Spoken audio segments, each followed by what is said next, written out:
मैं तो परेशान हो गया खबर सुन के। वफाकी वज़ीर दाखिला मोहसिन नकवी का ख़वातीन के हुकूक के आलमी दिन पर पैगाम। कहा, ख़वातीन के हुकूक का तहफ़्फ़ुज़ हमारा फ़र्ज़ भी है और कौमी ज़िम्मेदारी भी है। ख़वातीन को जो हुकूक दीन इस्लाम ने दिए हैं उसकी मिसाल नहीं मिलती। ख़वातीन की इज़्ज़त व वक़ार का तहफ़्फ़ुज़ करने वाले मुआशरे ही आगे बढ़ते हैं। तालीम, मुलाज़मत और आगे बढ़ने के यकसा मौक़े तमाम ख़वातीन का हक़ है। ख़वातीन की अमली मैदान में शिरकत मुआशरती तरक्की का अहम सतून है।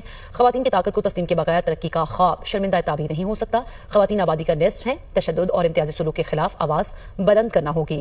अहद करते हैं कि ख़वातीन के लिए बेहतर, महफूज और तरक्की याफ्ता माहौल फराहम करेंगे। मैं तो परेशान हो गया खबर सुन के भी पाकिस्तान दे विच ख़वातीन दे इन्ने हकूक आ, खास करके मौजूदा हुकूमत ख़वातीन दे हकूक अदा करदी पई आ। मैं तो ये सोचन दिया सी भी असीं भी ख़वातीन दे विच हुंदे, चलो हकूक सानू भी मिल जांदे।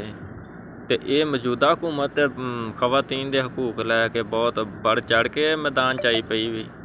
हुण तुसीं दसो खां भी है ना परेशानी दी वजह भी इन्ने हकूक मिल गए कि हुण बंदे भी सोचन ते मजबूर हो गए। ते दूसरी गल ये आ कि खबर तुसीं सुन लई आ ते आ तस्वीर भी देखदे पे वीडियो च इस बजुर्ग दी।